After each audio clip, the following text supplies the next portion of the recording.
I see we're live. And hey, everybody, I'm Dr. Mo Anderson, and welcome to Perpetual Motion, a program about current trends, communication, wellness, and relationships. I'm the host, and my goal is to help you stress less, produce more, and love the ones you're with. Today, I'm excited because my special guest is none other than Brian J. Oles. He is a professional speaker, author, entrepreneur, and the president, let me get that right, of Black Speakers Network. Welcome and thank you for joining us, Brian. Hey, thank you so much. I'm super excited to be here, Dr. Mo. Hello, everyone, and thank you so much for having me on. It doesn't take much to get me to show up to talk about the speaking business or anything related to that. You know that I'm a certified introvert, but I will show up for you, Dr. Mo. Well, I appreciate that. You got to have friends, and you're a show up kind of guy. I can testify to that. Brian is here, and he is the busiest man. You old schoolers know Tom Joyner. This guy's actually busier than Tom Joyner, and I love it because he's doing great things, and he's about helping people build their platforms, build their brand, build their business. A very giving gentleman, and I appreciate that.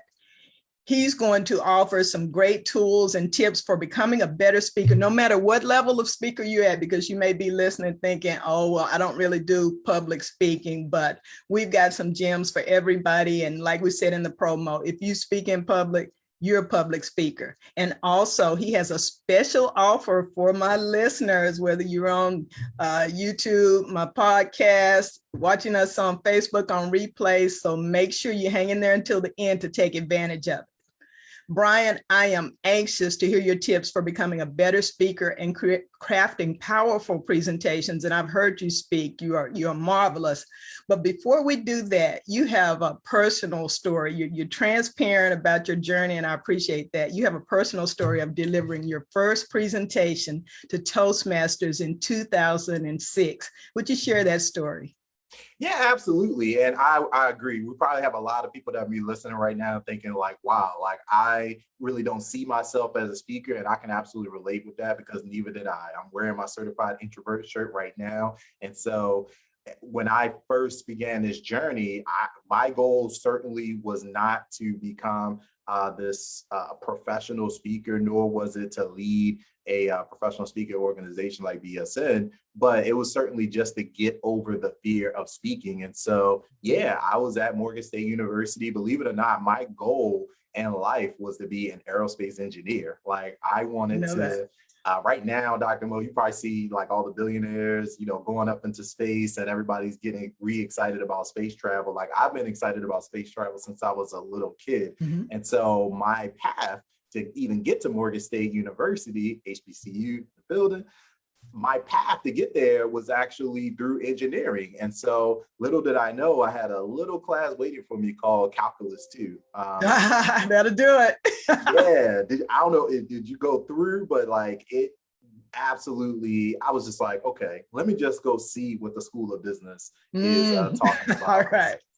So here I was in the School of Business. I was kind of like in a career crossroads, which happens to a lot of college students. So oftentimes we put a lot of pressure on ourselves to try to figure out what we're going to do in life at 18 years old, which is very challenging for many, many people. Mm-hmm. And so, but I knew I wanted to get better at speaking. And so I actually was in a book club at Morgan State University, and it was really a cool experience because what was happening was everybody was into like personal development. I had a good friend of mine, Depot Adesina. He actually was like, hey, we're going to start this book club, and every Thursday we're going to meet up and, talk about a different book. And so many of the books on my shelf right now, Think and Grow Rich, A Black Choice, How to Win Friends and Influence People, that was starting to get me out of my shell. And then one day we had a young woman run into the meeting. She was like, hey, I'm really excited to start this new organization called Toastmasters.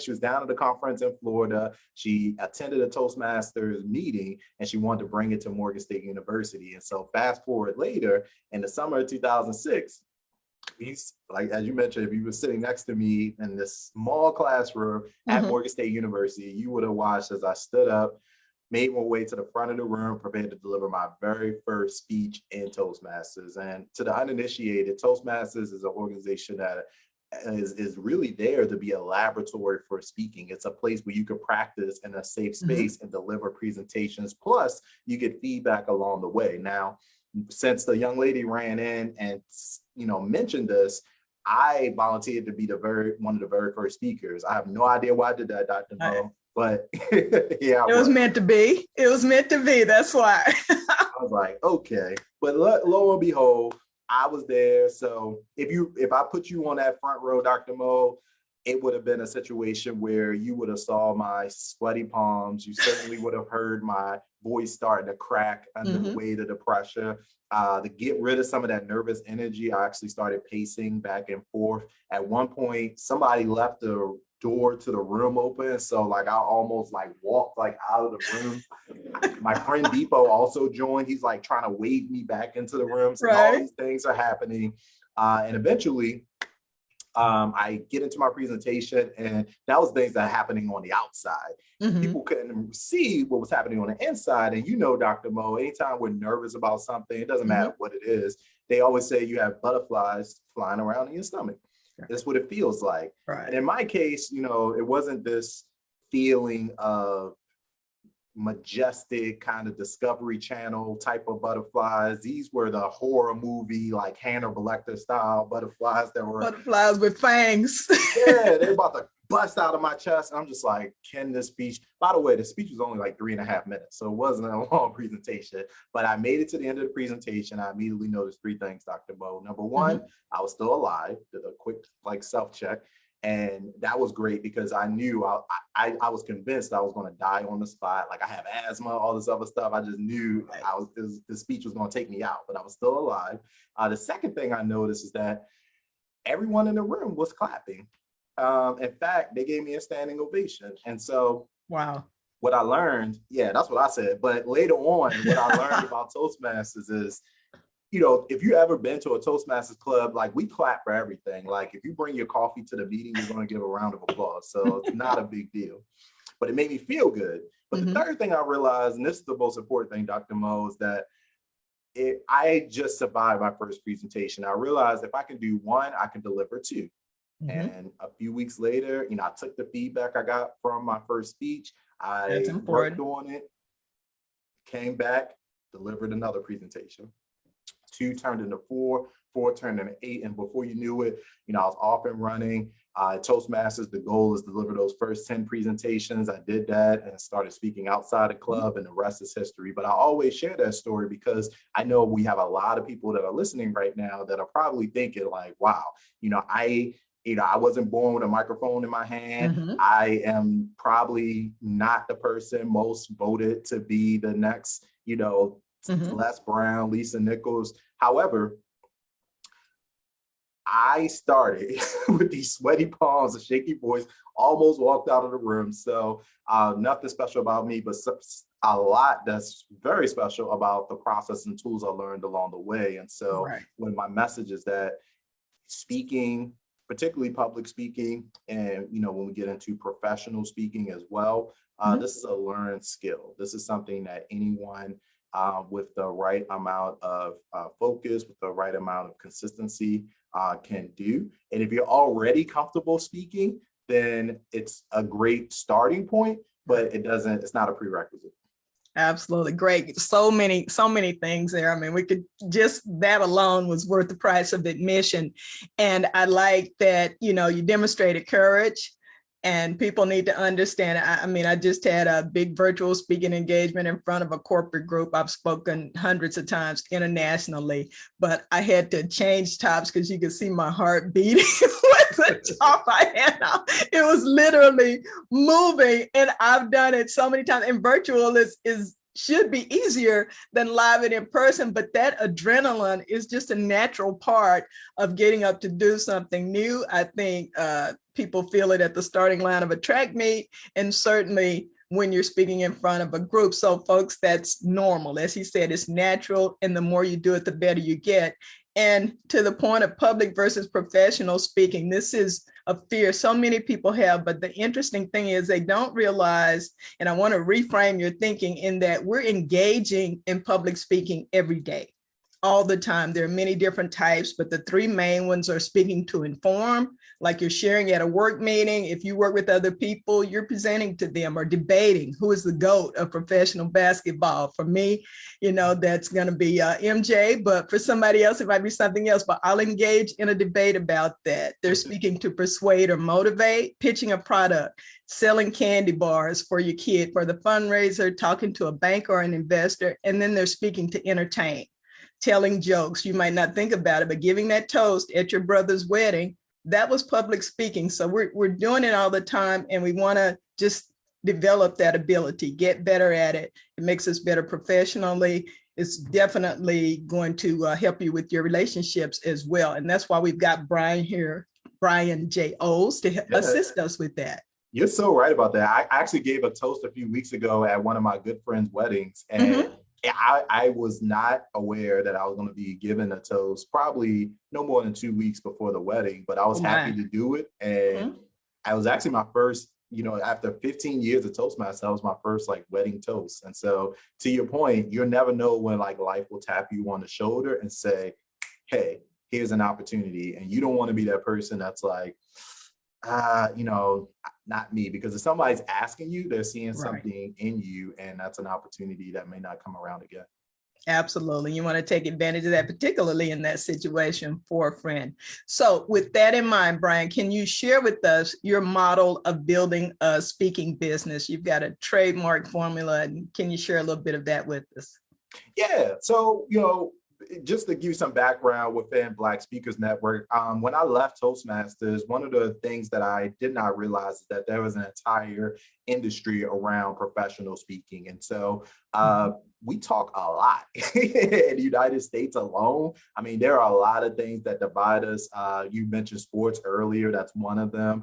We have religion, we have politics. There are a lot of things that divide us. But there's one thing that kind of unifies us, is that we talk a lot as a society. In fact, there's different, accounts and, surveys and studies, but a lot of consensus will point to the fact that we use over 16,000 words per day on average, just in the midst of communicating between our family members, our friends, work colleagues, clients, etc. And so when you take that and look out into the world, there's something like 30,000 different speaking opportunities every single day, Dr. Mo. Wow. And within that, you have to ask yourself, particularly if you're here listening and you are, an entrepreneur, an aspiring entrepreneur, you have a product or service, you have an idea, maybe you're a nonprofit leader.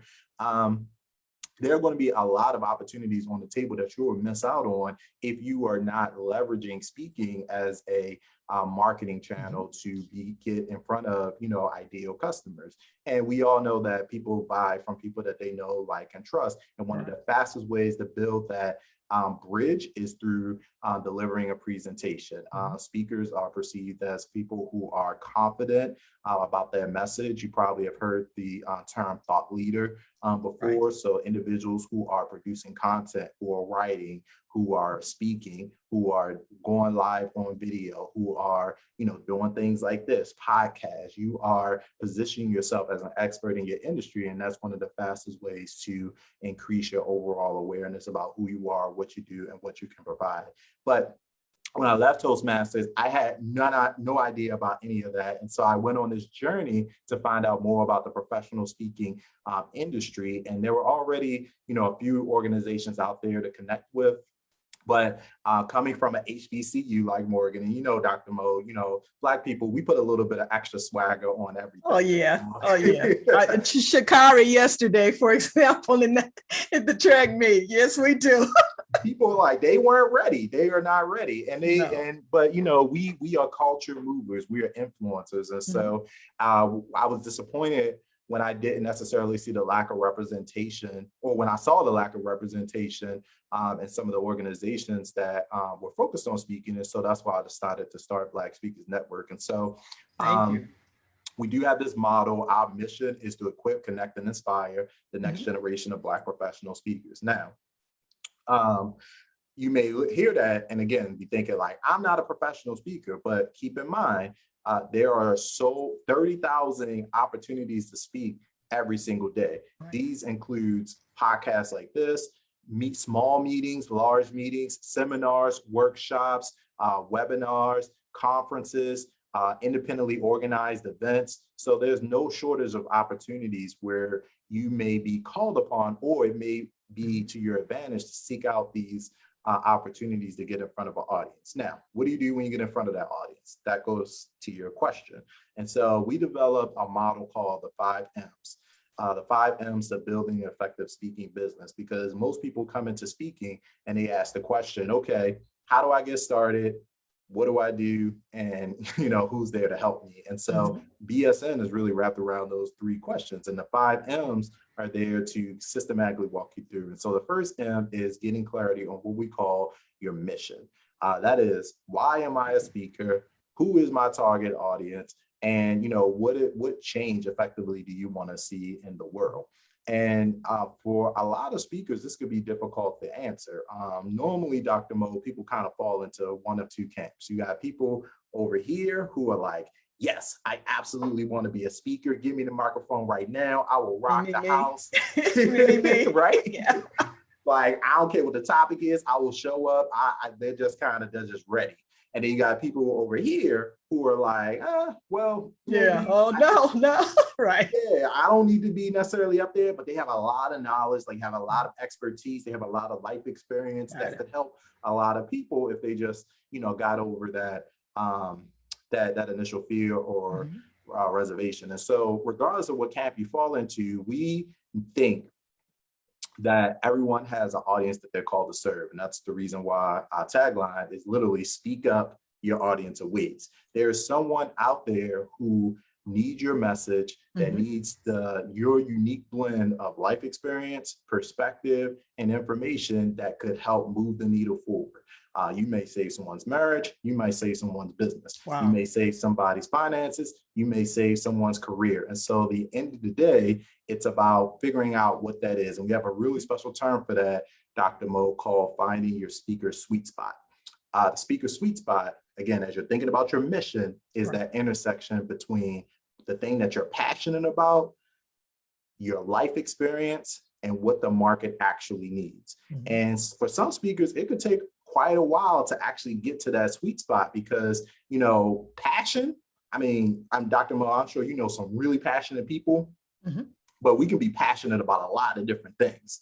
Not all those things need to be speaking topics. Not all those things can be speaking topics, but you meet some really multi-passionate people. On the other side, we have knowledge and expertise. What do you know? Like, what has been your life experience? And again, some of us, particularly if you're over the age of 30, some of us are 40, 50, 60, like you've done a lot. You have every degree, you got certifications, you've done it all. So now it becomes, how do I combine that passion with the specific area of knowledge to serve a specific type of person? And that's where market comes into play. The market means, hey, what are people actually willing to pay me for?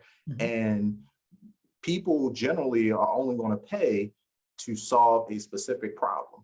And so if you can get clarity on those 3 things, your passion, your knowledge and expertise, and a problem that you're solving, then that is how you identify your mission. So that's just one M. We can go into all 5 of them, but at the end of the day, each of these M's are there to ensure that as you're coming into the speaking business, because there's a lot of opportunity to just kind of get lost in the minutia of the speaking world. And those who are laser focused on solving a specific problem for a specific audience, we know are going to do really, really well.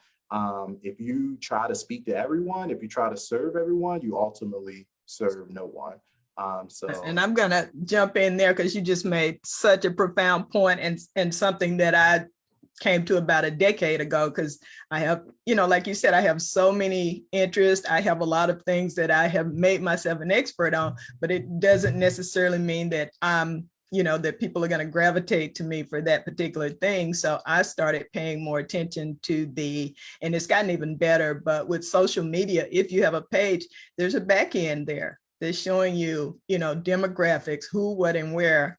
And with my podcast, I started looking at the downloads on my YouTube channel, the views. I'm like, okay, well, I'm trying to make myself a healthcare expert, but people really like me doing inspirational, motivational stuff. That's where they're really gravitating to me. And it's, this group of people in this age group. And when I started, tailoring myself and bringing myself in, I wasn't so exhausted, but I also was connecting with, even if it's, it's got to be the right people. I think you'll agree with me. Some people are so big on trying to be an influencer and reaching millions of people. Well, if you reach millions of people and they're not growing and they're not buying anything, then, you just got a lot of likes, but is it really productive? And is it, you need to know your mission, as you said, and is that really helping you achieve your mission? So I like that you are telling people to narrow their focus, because that was definitely me. I was just all over the place from one thing to the next. I couldn't even tell you what I represented, but I love that.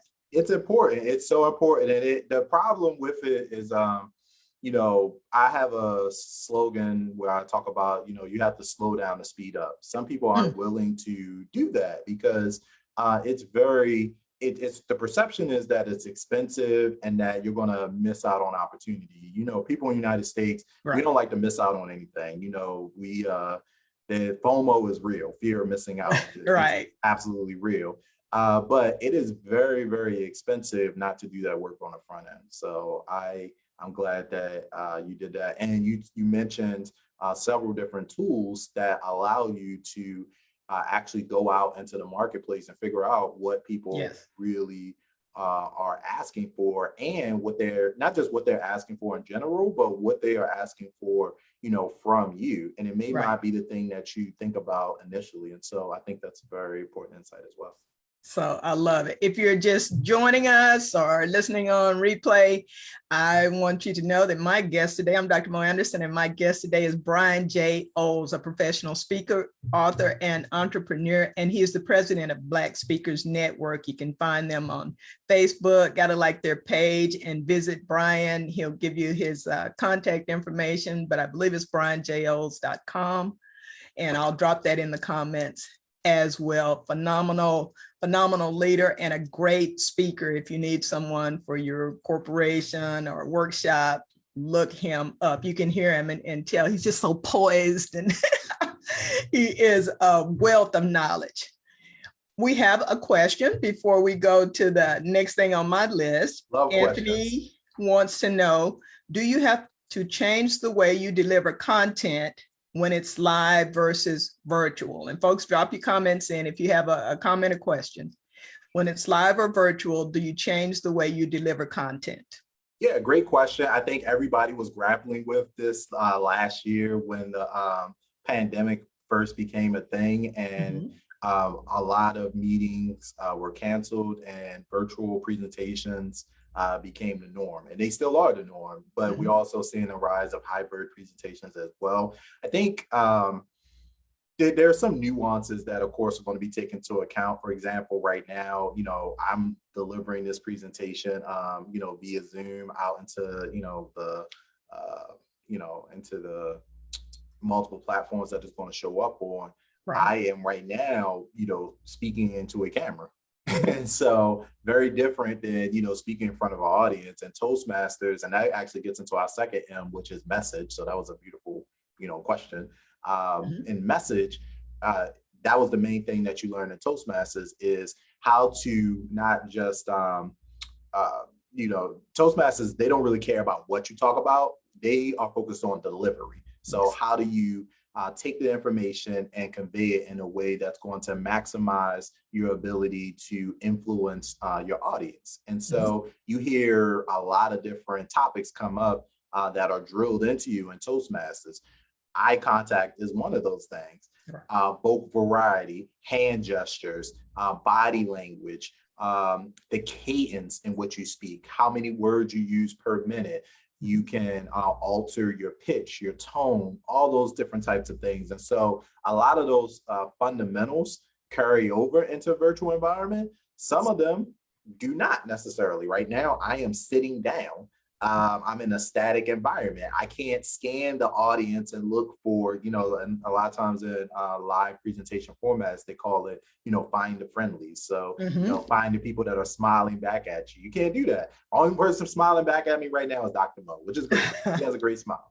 But that's pretty much what you got. You can't build off of that energy and things of that nature. And so I don't think the content of your presentation necessarily needs to change. It's just things to be mindful of is the fact that you are, speaking what could appear and feel like you're speaking to yourself, despite the fact that thousands of people are listening to this now, even in live or pre-recorded. And so I think just things to be mindful of is, number one, the camera. A lot of times you can have the instinct to look at other things that are going on the screen versus looking directly into the camera. I think that's probably one of the most difficult virtual presentation changes to make. And it takes a lot of practice because there's nothing exciting in the camera. My camera says Logitech. That's the only thing. So I just have to keep my mind focused on that. The other thing is, as you're presenting virtually, you have to kind of give yourself, you have to do a lot more work to create an environment that's going to be conducive to deliver your presentation. For example, things that you don't necessarily think about. Like I have my phone right here. I have an app on my phone that I could turn the temperature down in my house. So every time I deliver a presentation like this, you can see I'm wearing a jacket. It is summertime. I'm in Baltimore. It's 89 degrees outside. And so I turn my temperature all the way down to like 60 degrees. I cut off all the other, close all the windows on my computer, shut my cell phone off so that it's not going to ring. The lighting, all of those factors that you can control, you almost need like a checklist to ensure that you're coming off the way that you want to come across. So that's the one thing I like about virtual presentations, that you have more control over those things. You're speaking on somebody else's stage live, you don't have control over nothing. If I go out, power just go out. It's like you don't have control over any of those factors. So it's not like one's better than the other. It's just you have to have Gotcha. And I miss the energy of the audience. I didn't realize, like you said, that feedback, that call and response, I didn't realize how much that impacted my speaking and I had done a little bit of virtual here and there, but now, I don't think I've had any live speaking engagements in a year and a half. And so, there are some things that you do differently, but at the end of the day, if you take nothing else away from here that I've shared, take everything that Brian shared, but at the end of the day, it's content. It's really content. If your eyes are off, if your lighting is off, people will listen to a YouTube video with just one picture splattered up there if your content and your delivery are good, which is why you want to work on perfecting your craft.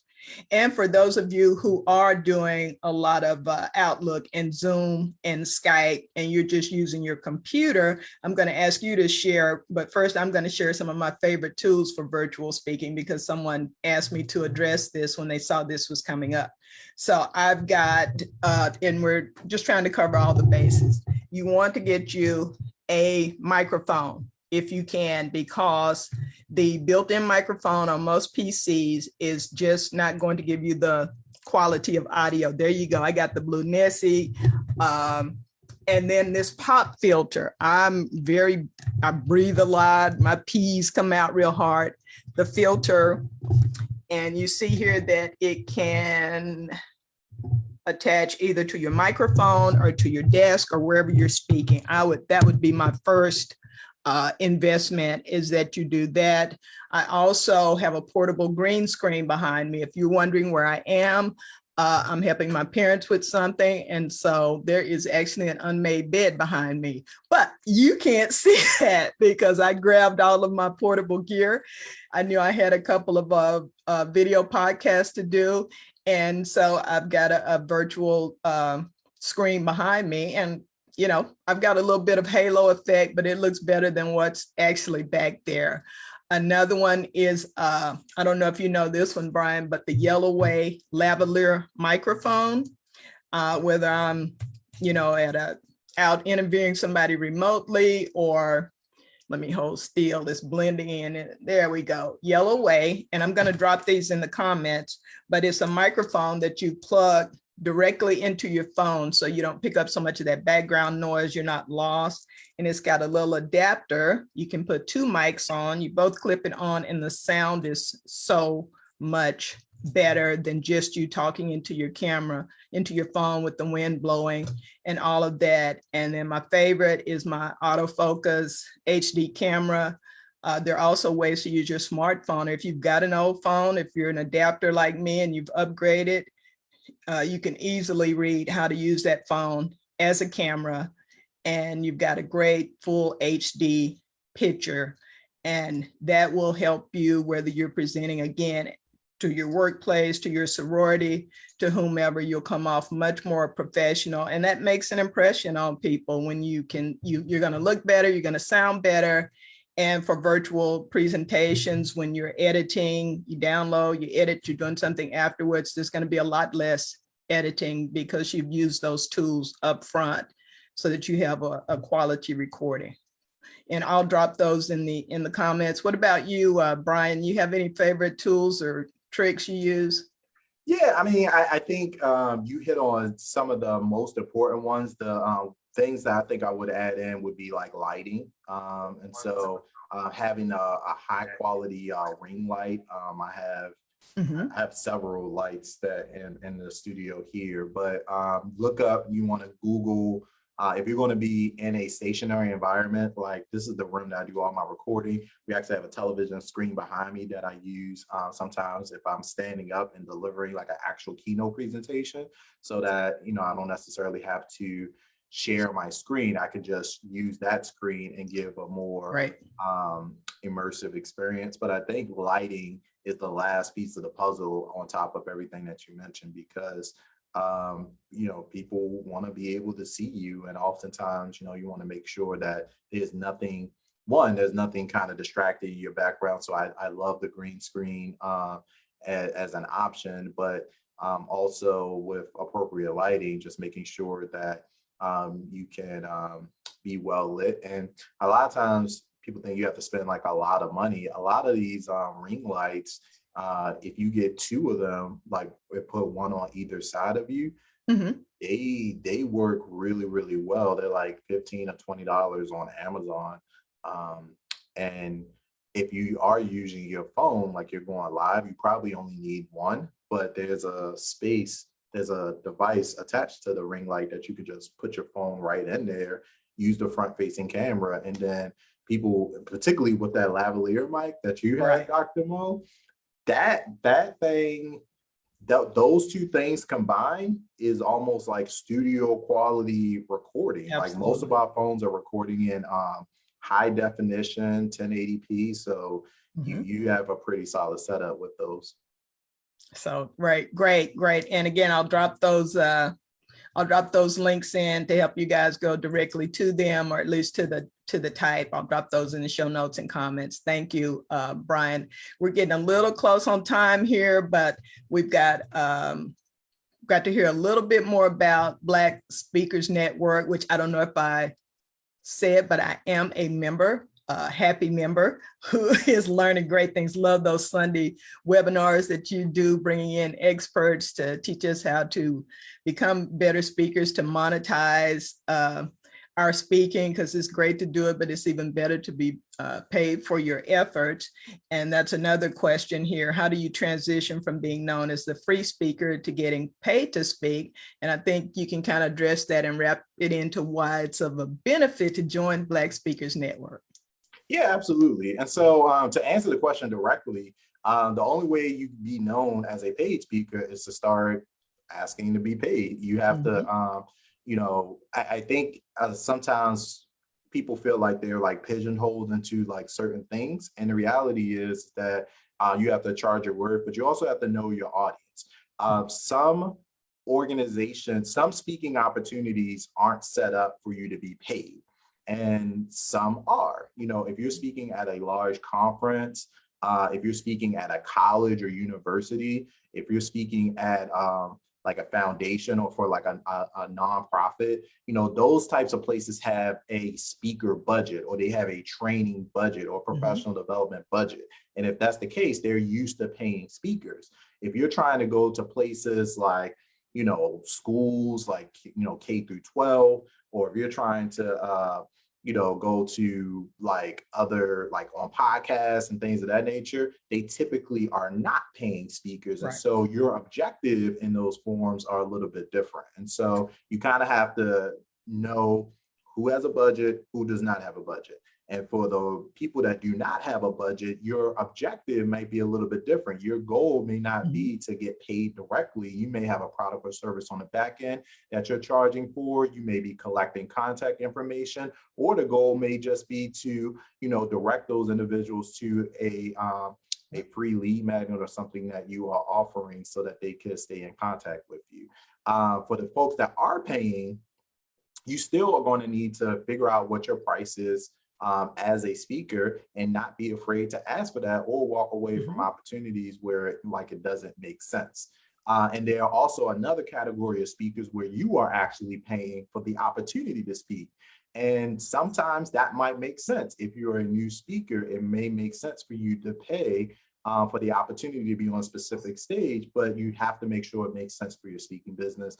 And that's beyond the scope of, what we have time for. But just keep in mind that there are multiple reasons and multiple ways to get paid and compensated as a speaker. Now, with Black Speakers Network, we primarily focus on three things: training, resources, and opportunities. That's what people come to BSN for. Trainings, as you mentioned, Dr. Mo, we provide every single Thursday. We do a speaker development class for our members. We have a Sunday night forum where we are constantly providing best practices and training from that perspective. Resources, there's a lot of things that you're going to need to get found and also to maximize your reach as a speaker, whether that's speaker video, websites, graphic design services, marketing strategy. And so we partner with providers who you don't have to try to go to Fiverr for this or try to find it on your own. We already have trusted providers for those resources that you need. And then the last piece is speaking opportunities. And so we actually have a program where we send out speaking opportunities to what we call our premium members every single week. We send out anywhere between 15 and 20 speaking opportunities. And that covers everything from large events, conferences, trade association, TEDx talks, you name it. And you just apply to the ones that you want, ignore the ones that you don't. And then we also produce BSN signature events as well that you can apply for, not to mention other platforms like Speakers Magazine. We have a brand new BSN podcast that's rolling. And so all types of other opportunities to be able to engage. And so for most people, if you are starting out your speaking business, I highly recommend, just being a part of the Black Speakers Network community. We have a community on Facebook that you could join. And in addition to that, as Dr. Mo knows, we have this amazing book behind me. I'll just put it right there. Boom. It's called Speak Up, The Ultimate Guide to Dominate Your Speaking Industry. We give that book away for free, Dr. Mo, to folks just for joining our Facebook group. You have to leave your email address when you join. But when you come into the group, request to participate, leave your email address, and you'll get a copy of that book for free. It goes through all 5 of the M's that we talked about today in a lot of detail, as well as answers questions like the ones that are being asked now. How do you set your speaker fee? How do you get started as a speaker? On and on and on. And so we're here as a resource for anyone that's looking to start or grow their speaking business. And you are a very, very valuable resource. Thank you so much. We appreciate the all of the information and the download. All of that will be available in the comments. Brian, we've gone a little bit over our time. You've been so gracious. I appreciate it. Just if people want to reach out to you personally as well, you want to give your contact information before we wrap up, please? Yeah, absolutely. I always joke and say people can just Google me, but it's true. Like there's only one Brian J. Old. So if you Google me, you can find your platform of choice because I'm on LinkedIn, Facebook, Instagram, whatever. So I would say that as a default, but you can definitely connect with me at brianjols.com as well. There's a contact form on the website, and I'll be happy to connect with you. And he's very responsive, folks, very responsive. Thank you so much, Brian. It's been a joy. I learned something every time I listen to you, brother. Really appreciate you and your time. Thank you all for joining us. And if you like what you hear, like what you heard, be sure to subscribe, like, and share, and leave a rating if you're on iTunes. And if you share this episode to social media, remember to tag me at Dr. Mo Anderson. Now go renew, review, and renew. Thank you.